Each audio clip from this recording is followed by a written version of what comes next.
ذلك الكتاب لا ريب فيه هدى للمتقين. جی الحمدللہ رب العالمین والصلاة والسلام علی رسولہ الکریم، اما بعد فاعوذ باللہ من الشیطان الرجیم، بسم اللہ الرحمن الرحیم. وَإِذْ قَالَ رَبُّكَ لِلْمَلَائِكَةِ إِنِّي جَاعِلٌ فِي الْأَرْضِ خَلِيفَةً. وقال عز وجل وَإِذْ قَالَ رَبُّكَ لِلْمَلَائِكَةِ إِنِّي خَالِقٌ بَشَرًا مِّن صَلْصَالٍ مِّنْ حَمَإٍ مَّسْنُونٍ. وقال عز وجل وَلَقَدْ خَلَقْنَاكُمْ ثُمَّ صَوَّرْنَاكُمْ ثُمَّ قُلْنَا لِلْمَلَائِكَةِ اسْجُدُوا لِآدَمَ فَسَجَدُوا إِلَّا إِبْلِيسَ.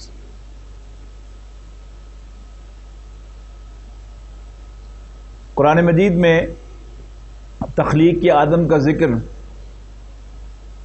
بار بار آیا ہے، وقفے وقفے سے آیا ہے، اور اس کا خلاصہ یہ ہے کہ اللہ تعالیٰ نے پہلے فرشتوں کے سامنے ڈسکلوز کیا کہ میں زمین پر اپنا ایک نائب بنانے والا ہوں.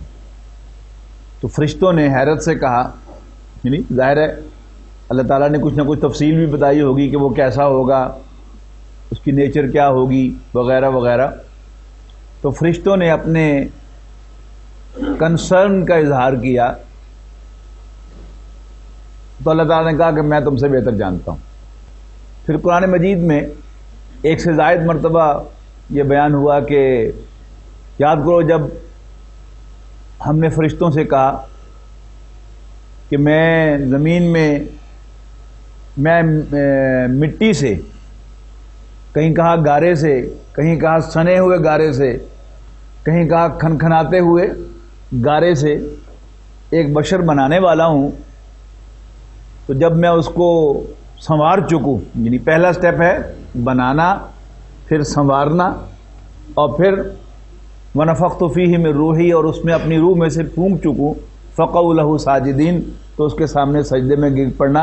یہ ہم نے پہلے پڑھا تھا کہ 3 سٹیپ، ایک انسان کی جسم کی تخلیق، پھر اس کی فنیشنگ جس میں کیا ہوا، پہلا ہارڈ ویئر بنا، اس کے بعد کیا ہوا، سافٹ ویئر بنا. اور اس سافٹ ویئر کی خاص بات کیا تھی بھلا، انسان بنا. اور انسان کی کیا کوالٹی تھی، انڈیپینڈنٹ وجود. ٹھیک ہے نا، اس کو اپنے اوپر اپنے جذبات پر پورا کنٹرول حاصل تھا. یہ کیسے ہوا، جسم وہی تھا لیکن اس کی اللہ تعالیٰ نے فنیشنگ کر کے اس کو ایک انڈیپینڈنٹ وجود بنا دیا جس کو اپنے جذبات پر بھی پورا کنٹرول تھا. تو تیسرا سٹیپ ہوا، اللہ تعالیٰ نے اس میں روح پھونک دی. قرآن مجید میں یہ ذکر جو ہے یہ پہلے پارے میں آیا ہے، پھر 8ویں پارے میں آیا ہے، پھر 14ویں میں، پھر 15ویں میں، پھر 16ویں میں، اور پھر 23ویں میں. ہر 7-8 پاروں کے بعد یہ واقعہ اللہ تعالیٰ نے قرآن مجید میں بیان کیا ہے. اس کا کیا ایڈوانٹیج ملے گا آپ کو، کچھ سمجھ میں آتا ہے اس کا ایڈوانٹیج؟ اگر آج بھی ہم روزانہ ایک پارہ پڑھیں نا جی، تو تقریباً ہمارا ایک ہفتے بعد ہو نا جی، ماشاءاللہ 1 ہفتے کے بعد ہم یہ ذکر ضرور پڑھ لیں گے، کم سے کم ایک پارہ ضرور پڑھیں. یعنی 1 ہفتے کے بعد ہاں جی، ایک تقریباً ہمیں واقعہ سننے کو ملے گا. اور اس سے فائدہ کیا ہوگا، یہ جو ابلیس اور شیطان کا قرآن مجید نے واقعہ بار بار بیان کیا ہے، اس کا کچھ لیسن ہے. یہ 2 کرداروں کی کہانی ہے،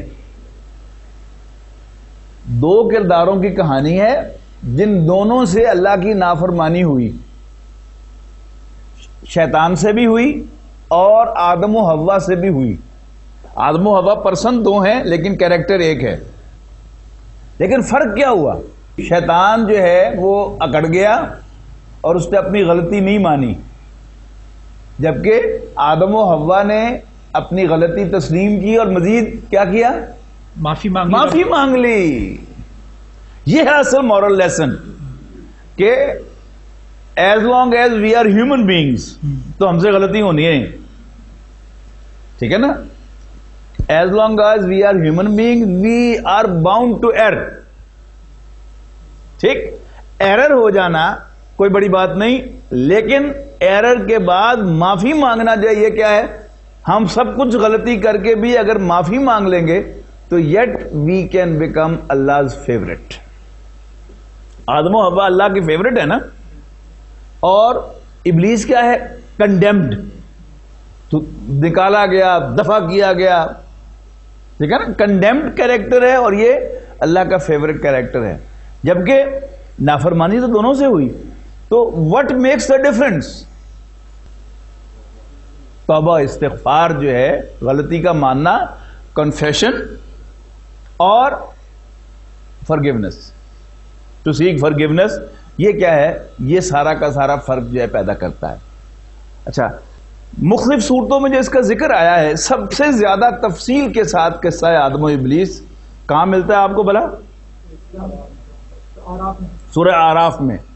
یعنی سورہ اعراف میں ایک رکوع سے زائد ہے. یعنی باقی پہلے پارے میں ایک رکوع ہے پورا، اور پھر سورہ ہجر میں، سورہ قاف میں، سورہ صاد میں رکوع سے کچھ کم ہے. اسی طرح سورہ طٰہٰ میں بھی رکوع سے کم ہے، بنی اسرائیل میں بھی رکوع سے کم ہے، سورہ کہف میں ایک آیت ہے، سورہ کہف میں ایک آیت ہے، ٹھیک ہے نا. تو لیکن سب سے زیادہ تفصیل آپ کو ملے گی سورۃ الاعراف میں. تو آج ہم اسی کا مطالعہ کریں گے. کھولے قرآن مجید، 8واں پارہ، سورۃ اعراف. سورت کا نمبر ہے 7، پارہ کا نمبر ہے 8، 8واں پارہ، 7ویں سورت، 11ویں آیت. اعوذ باللہ من الشیطان الرجیم، بسم اللہ الرحمن الرحیم. وَلَقَدْ خَلَقْنَاكُمْ ثُمَّ صَوَّرْنَاكُمْ ثُمَّ قُلْنَا لِلْمَلَائِكَةِ اسْجُدُوا لِآدَمَ. اور ہم نے تمہیں پیدا کیا اور ہم نے تمہاری صورتیں بنائی، پھر ہم نے فرشتوں سے کہا آدم کو سجدہ کرو. فسجدوا الا ابلیس، تو سب نے سجدہ کیا سوائے ابلیس کے. ابلیس کے بارے میں آگے جا کے وضاحت آتی ہے 15ویں پارے میں. کانا من الجن، ابلیس جن تھا. ففسق عن امر ربہ، تو اس نے اپنے رب کے حکم سے بغاوت کی. اب سوال یہ پیدا ہوتا ہے کہ تھا وہ جن، حکم دیا تھا فرشتوں کو، تو وہ کیسے ایگزمپٹ ہو گیا؟ اس کو تو حکم دیا ہی نہیں گیا تھا. ابلیس کا اصل نام جو تھا وہ عزازیل تھا، جیسے جبرائیل، میکائیل ہے نا جی. عزازیل یہ بہت زیادہ عبادت گزار جن تھا اور بہت علم والا تھا. تو اللہ تعالیٰ نے اس کو آؤٹ آف ٹرن پروموشن دے کر فرشتوں میں شامل کر دیا اور فرشتوں کا بھی ٹیچر مقرر کر دیا. اس سے کچھ میں گائیڈنس مل رہی ہے؟ مطلب نارمل لائف میں بھی آؤٹ آف ٹرن کسی اوور سمارٹ بندے کو جب بھی پروموشن ملتی ہے، عام طور پہ وہی جو ہے سب سے زیادہ اکڑ اسی کے اندر آ جاتی ہے. ماشاءاللہ، یہ ایک لیسن ہے. اسی میں، اس بات میں بھی ایک لیسن ہے. اللہ تعالیٰ نے یعنی کیریکٹر میں ایک لیسن رکھا ہوا تھا ہمارے لیے کہ جب بھی آپ کسی کو out of turn extraordinary favour دے کر آؤٹ آف ٹرن پروموشن دیں گے تو یو وڈ ایکسپیکٹ کہ وہ اب میرا بڑا شکر گزار ہوگا، لیکن جب موقع آئے گا تو ہی ول آلویز پروو ادروائز. جی سبق اس میں یہ ہے کہ جتنی مرضی عبادت کر لیں، جتنا مرضی اپنے سجدہ کر لو، عبادت کر لو، لیکن جب آپ عبادت میں غرور کریں گے تو آپ کی عبادت جو ہے وہ یا اللہ کی نافرمانی کسی طرح سے کر کے اکڑ جائیں گے. ماشاءاللہ، بالکل صحیح. دس از انادر لیسن. وہ ضائع ہو جائے گی. یہ بھی ایک لیسن ہے کہ دو چیزیں میں نے نوٹ کروائیں کہ بہت زیادہ اللہ کا ذکر کرتا تھا، بہت زیادہ عبادت گزار تھا اور بہت علم والا تھا. تو یہ دونوں چیزیں جو ہیں یہ نجات کی گارنٹی نہیں ہے. ٹھیک ہے جی. بہت زیادہ عبادت گزاری جو ہے وہ بھی اگر آپ میں تکبر پیدا کر دے تو یہ کاؤنٹر پروڈکٹیو ثابت ہوگی. اور ضرورت سے زیادہ بہت زیادہ علم جو ہے یہ بھی آپ کو ہمیشہ پریشان کرے گا. اور اسی بنیاد پر ہمارے حلقوں میں، دینی حلقوں میں ایک حلقہ ہے جس نے علم کو کنڈیم کیا ہے. کون لوگ ہیں جی وہ؟ صوفیہ کرام. صوفیاء کرام. علم بس کری ہوں یار. علم کتاباں پڑھ پڑھ تھکے. شاہ بابو بلے شاہ کا شعر ہے بڑا مشہور، علم کتاباں پڑھ پڑھ تھکے، نہ رب تیرتھ نہ رب مکے، علموں بس کری ہو یار ایک کو الف تیرے درکار. یعنی اللہ تعالیٰ کی ذات کی الف بھی آپ کو حاصل ہو جائے اللہ کی معرفت کی تو وہ بہت ہے. باقی یہ علم کے جو انبار ذہن میں لگاتے رہو گے اس سے تمہیں اللہ نہیں ملے گا. اور اس قسم کی چیزیں جو ہیں آپ کو صوفیاء کرام کے لٹریچر کے اندر عام مل جائیں گی. یہ اصل میں کیا ہے؟ صوفیاء کرام جو ہے اصل میں چونکہ انہوں نے علم کو اپنا موضوع نہیں بنایا، اس کا یہ مطلب نہیں کہ وہ صاحب علم نہیں تھے. یعنی ان کا تجربہ یہ بتاتا ہے کہ علم جو ہے یہ کاؤنٹر پروڈکٹیو ثابت ہوتا ہے. انسان کے اندر جذبہ عمل اس سے کم ہو جاتا ہے. انسان کے اندر جو جذبات ہیں وہ ٹھنڈے کر دیتا ہے علم. ہمارے ایک دوست ہیں، وہ ان کا بزنس مین ہے، تو ان کا آنا جانا ہے امریکہ بھی. تو ایک یہودی رہبائی بھی ان کا ملنے والا تھا، کاروباری پارٹنر تھا شاید.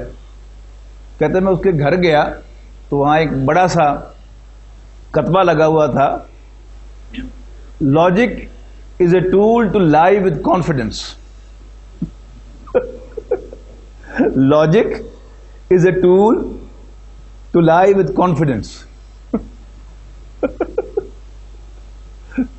کہ منطق جو ہے یہ خود اعتمادی کے ساتھ جھوٹ بولنے کا طریقہ بتاتا ہے آپ کو. ہاؤ ٹو لائی، جھوٹ کیسے بولا جائے کانفیڈنس کے ساتھ. تو وہ کیا ہے؟ وہ لاجک ہے. سر یہ جو آپ نے صوفیہ کرام کے بارے میں بات کی ہے علم کی، سر علم سے کیا آپ مراد دیتے ہیں کہ مطلب شریعت کا علم ہے کہ دنیاوی علم ہے؟ یہ کون سا علم ہے جس سے صوفیہ کرام نگلیکٹ کرتے ہیں؟ پڑھنے کا شوق، پڑھتے جانا پڑھتے جانا پڑھتے جانا. اس سے یعنی بے شمار نقصانات ہوتے ہیں. نمبر ایک، آپ کنفیوز ہوں گے. ایک ہے کہ آپ کچھ علم حاصل کرتے ہیں ان پرسوٹ آف انڈرسٹینڈنگ. یہ کیا ہے؟ یہ مفید علم ہوگا. لیکن آپ علم حاصل کرتے ہیں فار دی سیک آف علم، یہ کاؤنٹر پروڈکٹیو ہوگا، یاد رکھیے. سر میرا ایک اور کوشچن ہے کہ نارملی یہ انڈرسٹینڈنگ ہے صوفیہ کرام کے بارے میں کہ وہ غیر شرعی ہوتے ہیں. سر یہ کہاں تک درست ہے یہ بات؟ سر اصل میں غیر شرعی جو ہے ان دا سینس کہ انہوں نے یعنی جو روٹین کلاسیکل علم تھا اس کو بائی پاس کر کے، یعنی جو ہائر آبجیکٹو تھا اسے اچیو کرنے کے لیے انہوں نے بعض ایسے میتھڈ اختیار کیے کہ جس میں انہوں نے اچیو کیا. نارملی یعنی اہل علم میں سے بھی، اب شاہ اسماعیل شہید رحمۃ اللہ علیہ یہ صوفی بھی تھے اور عالم بھی تھے، بلکہ یعنی اہل حدیث عالم تھے جو صوفیوں کے سخت خلاف ہوتے ہیں.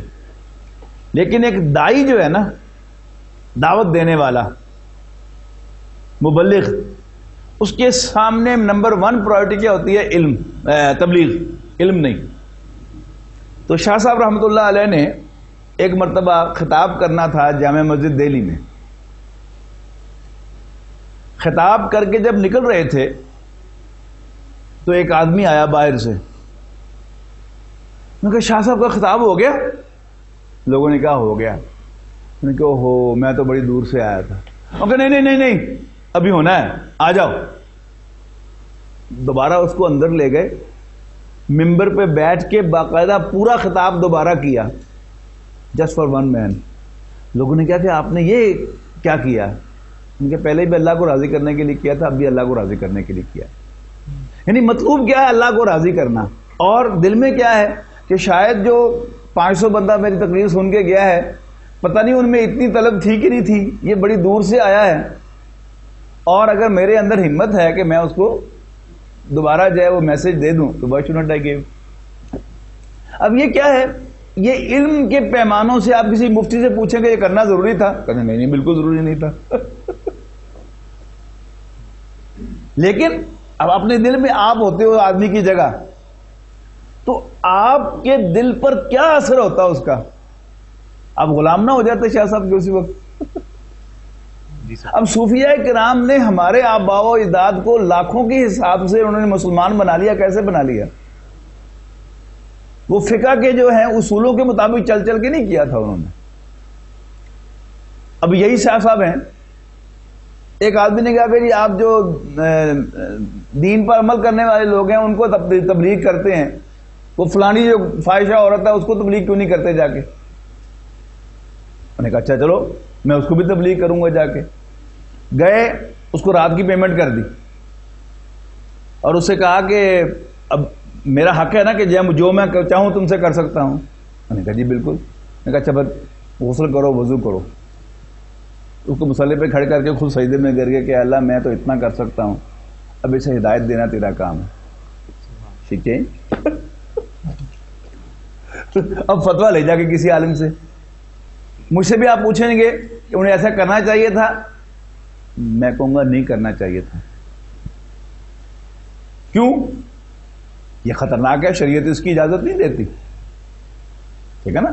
آپ وہاں تبلیغ کرنے کے لیے جائیں، یو آر ناٹ شیور کہ آپ وہاں تبلیغ کریں گے، یہ کیا کریں گے.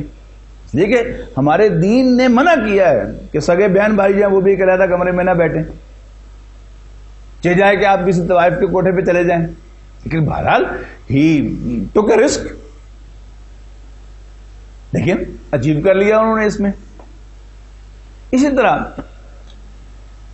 قوالی کا یعنی میوزک کا رواج تھا، تو خواجہ معین الدین اجمیری رحمۃ اللہ علیہ نے یعنی اسلامک میوزک کہ وہ لوگ کے جو میوزک کے دل دادا تھے انہوں نے کہا آؤ ہم بھی تمہیں میوزک سنائیں گے. محفل ہوگی میوزک کی، اور اس میوزک کی محفل میں انہیں وہ عارفانہ کلام جو ہے وہ پیش کر دیا اور وہاں بھی گین کر لیا. بات ہے کہ دائی اس کا پرائرٹی نمبر 1 دعوت. علم وہ علم ہوتا ہے. اچھا اب علم جو ہے وہ کیا کرتا ہے؟ فقہ کے اندر اب مسافر ایک ہے، مسافر عام، آپ گھر سے اٹھ کے یہاں آئے ہیں تو سفر ہی کیا نا آپ نے. لیکن ایک فقہ کی ایک اصطلاح ہے شریعت کی مسافر. وہ کون ہے کہ جو سرٹن فاصلہ طے کر کے جانے کے لیے سفر کر رہا ہے، اس کو شریعت میں مسافر کہتے ہیں. اچھا فقہ میں ڈسکس ہوتا ہے مسئلہ کہ مسافر جو ہے وہ نماز قصر کرے گا، 4 رکعت کی بجائے 2 رکعتیں پڑھے گا. اب ساتھ وہ کہنا کیا چاہتے ہیں کہ irrespective of the nature of journey. یہ خیال آتا ہے نا کہ اگر کوئی دینی سفر ہو تو پھر تو یہ رعایت ہونی چاہیے، اگر اپنا بزنس کرنے کے لیے انسان جا رہا ہے پھر یہ رعایت نہیں ہونی چاہیے. فقہ میں لکھا ہوا انہوں نے کہ irrespective of the nature of journey، خواب چوری کرنے کے لیے بھی جا رہے ہوں، اگر آپ کا فاصلہ جو ہے وہ 50 میل ہے تو آپ نماز قصر کریں گے. اب انڈائریکٹلی اس سے کیا سبق مل رہا ہے کہ چوری اپنی طرح سے، نماز اپنی طرح سے. ٹھیک ہے نا؟ تو اصل میں ہر چیز کی اپنی ایک لمیٹیشن ہوتی ہیں، آپ اس کو رکھیں. ایک کلاس روم کے اندر آپ پڑھا رہے ہیں تو آپ یوں ایکسپلین کریں گے، لیکن ہوتا کیا ہے کہ جب وہ فقہ کی کلاس کی بات جو ہے وہ تبلیغی میٹنگ کے اندر آ جائے گی تو عام جو میرے آپ جیسا آدمی ہے کمزوری ماننے والا وہ تو سمجھا کہ کوئی نہیں، یہ دونوں کم نال نال چل سکتے. حالانکہ اس کا مطلب یہ نہیں ہے. انہوں نے ایکسپلین اصل میں یہ کرنا تھا کہ نیچر آف جرنی کوئی بھی ہو تو ہوگا، لیکن اب مثال انہوں نے دے دی ایک ایکسٹریم کہ خواہ کوئی چوری کرنے کے لیے جا رہا ہو تب بھی وہ نماز قصر کرے گا. سر ایک درویش سے میں ملا ہوں، انہوں نے مجھے ایک بات بتائی تھی علم کی، علم الیقین، عین الیقین اور حق الیقین. مجھے اس کی سمجھ نہیں آئی کیونکہ ان کے ساتھ صرف 5 منٹ کے لیے بیٹھا ہوں. تو اس کا کیا کنسیپٹ ہے علم الیقین عین الیقین اور حق الیقین کا؟ ہم دین کی ہر بات پر یقین رکھتے ہیں. نبی اکرم صلی اللہ علیہ وسلم نے جو کچھ بھی بتایا ہے اس پر ہمارا یقین ہے. تصدیق بالقلب کے ساتھ جی جی ہم آخرت کو مانتے ہیں جی. لیکن جب آخرت آئے گی اس وقت جو یقین ہوگا وہ اب تو نہیں ہو سکتا. وہ عین الیقین آنکھوں سے دیکھ لیا. اور اس سے بھی ایک اگلی سٹیج ہے کہ یقین کا حق ادا ہو جائے. بعض اوقات انسان ایک چیز آنکھوں سے دیکھ بھی رہا ہوتا ہے، کہتا ہے میں خواب تو نہیں دیکھ رہا کہیں. تو حق الیقین ریئل یقین، ریئل کنوکشن. تو میں بتا رہا تھا آپ کو کہ ابلیس کا جو تھا آؤٹ آف ٹرن پروموشن ہوئی تو اس سے بہت سے سبق ہمیں صرف اسی ایک بات سے مل جاتے ہیں کہ جس پر آپ احسان کریں اس کے شر سے تیار رہیں کہ وہ آپ کو کوئی شکر ادا نہیں کرے گا بلکہ آپ کو ٹف ٹائم دے گا. ٹھیک ہے جی. اور علم جو ہے یہ بھی اگر اپنا مطلوب اور مقصود بن جائے خود تو وہ بھی کیا ہے انسان کے لیے پرابلم بن جاتا ہے. اسی بنیاد پر اس پہ تکبر پیدا ہوگا کہ میں بڑا علم والا ہوں. اسی کی بنیاد پر کنفیوژن ہوگا اس کے اندر. عادت ڈالیں بلکہ کہ آپ نے علم حاصل کرنا ہے کسی مقصد کے تحت، بغیر مقصد کے علم حاصل نہیں کرنا. مجھ پر اللہ کا بڑا فضل ہے کہ مجھے شوق ہی نہیں ہے پڑھنے کا. کوئی بات مجھے سمجھ میں نہ آ رہی ہو میں اس کے لیے 5 کتابیں پڑھوں گا، لیکن اگر 5ویں کتاب کے 15ویں صفحے کی تیسری لائن میں مجھے بات سمجھ میں آ گئی ہے جو میں سمجھنا چاہتا تھا تو پھر میں چوتھی لائن پڑھ نہیں سکتا. آئی ول لوز بائی کنسنٹریشن. اللہ کا بڑا فضل ہے مجھ پر. تو علم کسی مقصد کے تحت، علم بذات خود مطلوب اور مقصود نہیں بننا چاہیے. آخر دعوانا الحمدللہ رب العالمین. ذلك الكتاب لا ريب فيه هدى للمتقين